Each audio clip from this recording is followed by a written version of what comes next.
Pay scale নিয়ে দুঃসংবাদ, সরকারের পদক্ষেপে শঙ্কায় চাকরিজীবীরা। বক্তব্য দিতে গিয়ে হঠাৎ অসুস্থ হয়ে পড়লেন মির্জা ফখরুল ইসলাম আলমগীর। বিএনপির উদ্দেশ্যে নাসিরউদ্দিন পাটোয়ারি, দুটো আসন দিয়ে কিনতে চাইছেন, স্বপ্ন বাস্তবায়ন হবে না।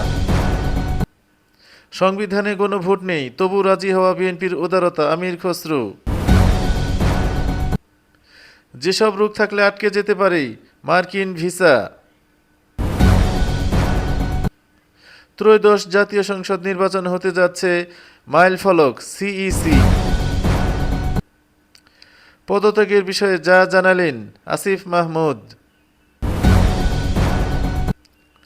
নতুন পোশাকে পুলিশকে দেখা যাবে 15 নভেম্বর থেকে। সারা দেশে অনির্দিষ্টকালের কর্মবিরতির ডাক প্রাথমিক শিক্ষকদের। আওয়ামী লীগের বড় পরিকল্পনা ফাঁস, 25 নেতাকর্মী গ্রেফতার। এবং বেগম খালেদা জিয়ার আসনে লড়তে চাওয়া কে এই জুবায়ের।